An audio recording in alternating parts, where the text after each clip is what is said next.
ఇండస్ట్రీలో గూడా అరిషడ్ వర్గాలు చాలా ఉంది. చాలా ఇండస్ట్రీలో గూడా అలాంటి వాతావరణం చాలా ఉంది గదా! అది ఎప్పుడు జయిస్తే సినిమా వాతావరణం బావుంటుందనిపిస్తుంది. మీకు సార్ ఇది నాకెందుకు సార్ క్వెషను? యాక్చువల్లీ ఇది టూ మచ్ ఇది. లేదు యాక్చువల్లీ అంటే అలా ఏం లేదు. Actually we are all good actually అందరం గుడ్ టర్మ్స్ లోనే ఉన్నాం కదా! యాక్చువల్లీ అలా ఏమి ఉండదు. బట్ యాక్చువల్లీ గుడ్ టర్మ్స్‌లో ఉంటే అంతా బావుంటది అంతే. That's it. Yeah! Right. Next movie ఏంటి మీది? నెక్స్ట్ ఎలాంటి ప్రయత్నాలు జేస్తున్నారు? నెక్స్ట్ యాక్చువల్లీ నేను టోటల్‌గా ఒక థ్రిల్లర్ ఫిల్మ్ చేస్తున్నాను. అది మోస్ట్‌లీ ఇది నవంబర్ నుంచి ప్రీ ప్రొడక్షన్ స్టార్ట్ అవుతుంది. All the best. Yeah! Thank you. Thank you so much sir. Sir actually good films ఇక్కడ సార్ ఇక్కడ. ఆ! గుడ్ ఫిల్మ్స్ అనేవి గుడ్ టైమ్‌లో వస్తే బావుంటదని అంటారు. అవును. బట్ ఇది చాలా ప్రమోషన్‌కి చాలా తక్కువ టైము వచ్చింది. అవును. ఎందుకు సార్ అంత హడావిడిగా రిలీజ్ చేసేసారు? అంటే ఏదో చాలా అర్జెంట్ ఉంది అనేటట్లు రిలీజ్ చేశారు. కొంచెం టైం తీసుకుంటే ఇంకా ప్రమోషన్ కావచ్చు, ఆడియన్స్‌లోకి కావచ్చు కొంచెం వేగంగా రీచ్ అయ్యేదని గదా! ఓకే. అంటే అది యాక్చువల్లీ ఆ డైనమిక్స్ అన్నీ డిస్ట్రిబ్యూటర్ చూసుకున్నారండి. యాక్చువల్లీ వాళ్ళొక డేట్ ఇస్తారు కదా! సో, ఇప్పుడు ఇది ఏషియన్ సురేష్ వాళ్ళు చేశారు డిస్ట్రిబ్యూషన్.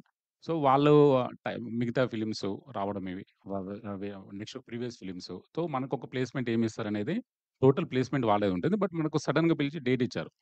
సో, ఒక 1 వీక్ ముందే ఇచ్చారు. సో, సడెన్‌గా అనౌన్స్ చేసుకొని మనం రిలీజ్ చేయడం జరిగింది. So, it's totally distributor call అండి అది. అంటే ఆ డిస్కషన్‌లో మీరేమైనా ఉండరా? అంటే ఐ మీన్ ఈ డేట్ కరెక్ట్ కాదేమో కొంచెం ముందుకెళ్దామా లేకపోతే అంటే యాక్చువల్లీ అది ఉంటుంది. హ్మ్. బట్ అది ప్రాక్టికల్‌గా కొన్ని సందర్భాల్లో పాసిబుల్ అవ్వవు. ఓకే. కొన్ని సందర్భాల్లో డిస్ట్రిబ్యూటర్ మాట వినాల్సొస్తది గదా!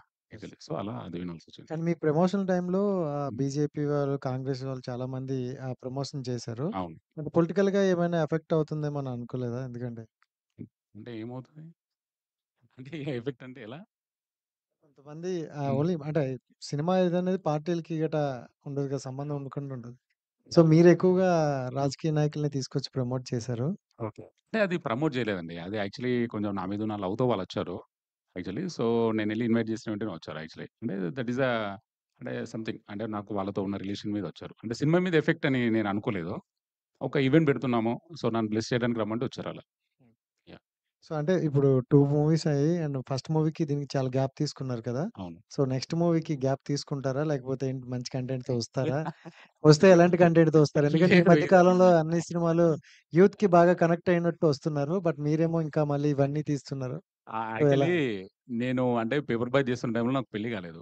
యాక్చువల్లీ మా పేరెంట్స్ ఎంత గ్యాప్ తీసుకున్నా ఊరుకుంటారు. ఇప్పుడు మా వైఫ్ ఉంది. గ్యాప్ తీసుకుంటే ఊరుకోదు యాక్చువల్లీ. సో, కాబట్టి పని చేస్తూ వెళ్ళాలి. సో, ఇప్పుడు కుదరదు. Choice లేదింక actually. జయశంకర్ గారు. ఫస్ట్ ఆఫ్ ఆల్ కంగ్రాట్స్ అండి. Thank you. ఎందుకంటే ఈ సినిమా చూసినోళ్ళు ప్రతి ఒక్కళ్ళు చాలా బావుంది అంటున్నారు. హ్మ్.